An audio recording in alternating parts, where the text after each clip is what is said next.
ಸ್ನೇಹಿತರೆ, ಬ್ರಾಹ್ಮಣರು ಶವವನ್ನ ಬಳಸಿ ಯಜ್ಞ ಮಾಡೋದು ಏಕೆ?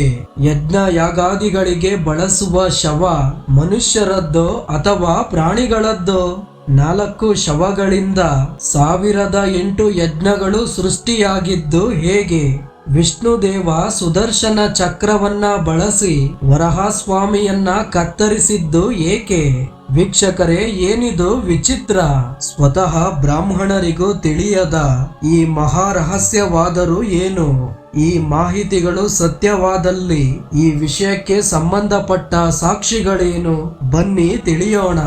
ಸ್ನೇಹಿತರೆ, ಈ ಮಾಹಿತಿಗಳು ಮಾರ್ಕಂಡೇಯ ಮಹರ್ಷಿಗಳು ರಚಿಸಿದ ಕಾಳಿಕಾ ಉಪಪುರಾಣ 31 ಮತ್ತು 32ನೇ ಅಧ್ಯಾಯಗಳಲ್ಲಿದೆ.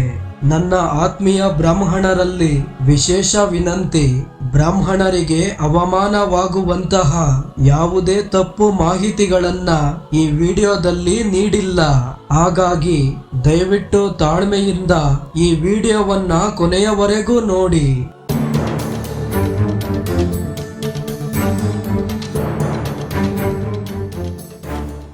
ಸೃಷ್ಟಿಯ ಆದಿಯಲ್ಲಿ ಯಜ್ಞ, ಯಾಗ, ತರ್ಪಣಾದಿಗಳು ಇಲ್ಲದ ಕಾರಣ ಮಹಾವಿಷ್ಣುವಿಗೆ ಲೋಕ ಪಾಲಿಸಲು ಕಷ್ಟಕರವಾಗಿತ್ತು. ಇಂತಹ ಸಂದರ್ಭದಲ್ಲಿ ಹಿರಣ್ಯಾಕ್ಷ ಸರ್ವಲೋಕಗಳ ಮೇಲೆ ಮುಗಿಬಿದ್ದ.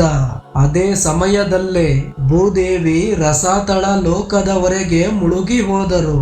ಈ ಸಮಸ್ಯೆಗಳ ನಿವಾರಣೆಗಾಗಿ ವಿಷ್ಣುದೇವ ತನ್ನ ಅಂಶವನ್ನ ಬ್ರಹ್ಮನ ಶರೀರದೊಳಗೆ ಸೇರಿಸಿದನು. ಈ ವಿಷ್ಣು ಅಂಶ ಬ್ರಹ್ಮನ ಮೂಗಿನಿಂದ ವರಹಸ್ವಾಮಿಯಾಗಿ ಜನ್ಮ ತಾಳಿ ಹಿರಣ್ಯಾಕ್ಷನನ್ನ ಕೊಂದು ಭೂದೇವಿಯನ್ನ ರಕ್ಷಿಸಿದನು. ವರಹಸ್ವಾಮಿ ಅವತಾರದ ಉದ್ದೇಶ ಪೂರ್ಣವಾದ ಮೇಲೆ ವರಹ ಶರೀರವನ್ನ ತ್ಯಜಿಸುವೆನೆಂದು ಶಿವನಿಗೆ ಮಾತು ನೀಡಿ ಭೂದೇವಿಯೊಂದಿಗೆ ವಿವಾಹವಾಗಿ ಕನಕ, ಘೋರ, ಸುವೃತ್ತ ಎಂಬ 3 ವರಹ ರೂಪಿ ಮಕ್ಕಳನ್ನ ಪಡೆದು ಶಿವನಿಗೆ ಕೊಟ್ಟ ವಚನವನ್ನ ಮರೆತು ಹೋದ. ಮುಂದೆ ಈ 3 ವರಹಗಳು ಲೋಕ ಕಂಟಕರಾದಾಗ ಶಿವ ಪರಮಾತ್ಮ ದೇವತೆಗಳ ಶಕ್ತಿಗಳನ್ನ ಹೀರಿಕೊಂಡು 8 ಕಾಲುಗಳುಳ್ಳ ಶರಭಾವತಾರವನ್ನ ಅವತರಿಸಿ ವರಹಸ್ವಾಮಿ ಮತ್ತು ಆತನ ಪುತ್ರರ ಕತ್ತುಗಳನ್ನ ಸೀಳಿ ಸಮುದ್ರಕ್ಕೆ ಎಸೆದನು.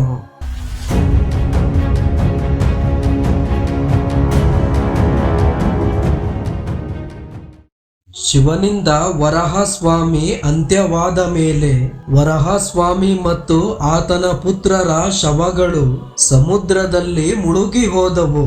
ಅದೇ ಸಮಯದಲ್ಲಿ ವಿಷ್ಣು ದೇವನಿಗೆ ಯಜ್ಞ ಯಾಗಾದಿಗಳ ನೆನಪು ಬಂತು. ಕೂಡಲೇ ಶ್ರೀಹರಿ ದೇವತೆಗಳಿಂದ ಆ 4 ವರಹ ಶವಗಳನ್ನ ಹೊರತೆಗೆಸಿ ತನ್ನ ಸುದರ್ಶನ ಚಕ್ರದಿಂದ ತನ್ನದೇ ಅಂಶವಾದ ವರಹ ಮೂರ್ತಿಯನ್ನ ತುಂಡು ತುಂಡುಗಳಾಗಿ ಕತ್ತರಿಸಿದನು. ಮುಂದೆ ವಿಷ್ಣು, ಶಿವ, ಬ್ರಹ್ಮರು ಕನಕ, ಘೋರ, ಸುವೃತ್ತರ ಮೃತ ಶರೀರದ ಮುಖ ವಾಯುಗಳಲ್ಲಿ ಊದಿದರು. ಕೂಡಲೇ ಈ 3 ವರಹ ಶರೀರಗಳು ದಗದಗನೆ ದಹಿಸಿ ಹೋದವು.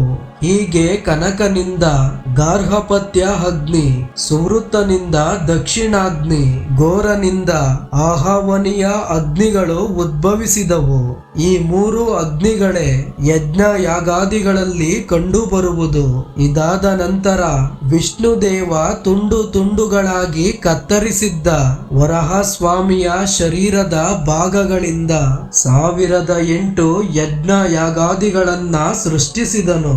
ಉದಾಹರಣೆ, ವರಹಸ್ವಾಮಿಯ ವೀರ್ಯದಿಂದ ತುಪ್ಪ, ರೋಮಗಳಿಂದ ದರ್ಬೆ, ಕಣ್ಣಿನಿಂದ ಬೆರಣಿ ಮತ್ತು ಬೆಂಕಿ, ಕಿವಿಯಿಂದ ಪೂತನ ಯಾಗ, ಕೋರೆ ದವಡೆಗಳಿಂದ ಹೋಮ ಮಾಡುವ ಸೌಟು, ಶಿಶ್ನದಿಂದ ಯಜ್ಞಕುಂಡ, ಕಿವಿಗಳ ಸಂಧಿಯಿಂದ ಅಗ್ನಿಷ್ಟೋಮ, ಮೂಗಿನಿಂದ ಪೌನರ್ಭವ ಸ್ಟೋಮಗಳನ್ನ ಸೃಷ್ಟಿಸಿದನು.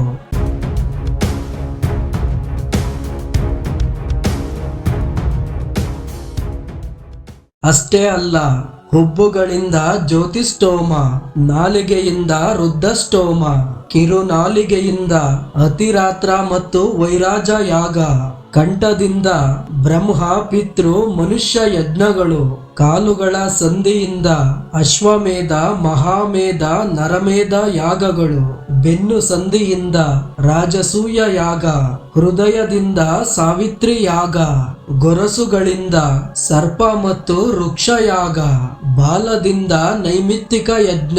ನಿಮಗೆ ತಿಳಿದಿರಲಿ, ಮಾರ್ಕಂಡೇಯ ಮಹರ್ಷಿಗಳು ತಿಳಿಸಿರುವ ಪ್ರಕಾರ ಬ್ರಾಹ್ಮಣರು ಯಜ್ಞ ಯಾಗಾದಿಗಳಿಗೆ ಬಳಸುವ ಶವ ಸಾಕ್ಷಾತ್ ವರಹ ಸ್ವಾಮಿಯದ್ದೇ. ಯಜ್ಞಕ್ಕೆ ಬಳಸುವ ವಸ್ತುಗಳೆಲ್ಲವೂ ವರಹಸ್ವಾಮಿಯ ಶರೀರದ ಭಾಗಗಳಾಗಿವೆ. ಯಜ್ಞಕುಂಡದಲ್ಲಿ ಕಾಣುವ ಅಗ್ನಿ ಆತನ ಪುತ್ರರ ಶವಗಳಿಂದ ಸೃಷ್ಟಿಯಾಗಿದೆ. ನಿಮ್ಮ ಮನೆಯಲ್ಲಿ ಯಜ್ಞ ಯಾಗಾದಿಗಳು ನಡೆಯುವ ಸಂದರ್ಭದಲ್ಲಿ ಬ್ರಾಹ್ಮಣರು ಯಜ್ಞ ಸಾಮಗ್ರಿಗಳೊಂದಿಗೆ ನಿಮ್ಮ ಮನೆಗೆ ಪ್ರವೇಶಿಸಿದರೆ ನಿಮಗೆ ಅರ್ಥವಾಗಬೇಕು, ಬ್ರಾಹ್ಮಣರು ವರಹಸ್ವಾಮಿಯ ಶರೀರವನ್ನ ಮನೆಯೊಳಗೆ ತಂದಿದ್ದಾರೆ ಎಂದರ್ಥ.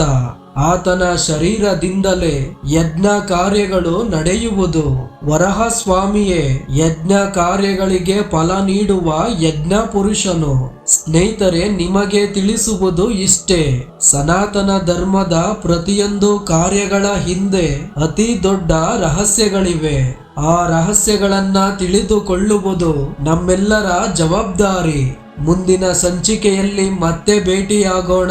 ಸರ್ವರಿಗೂ ಮಂಗಳವಾಗಲಿ.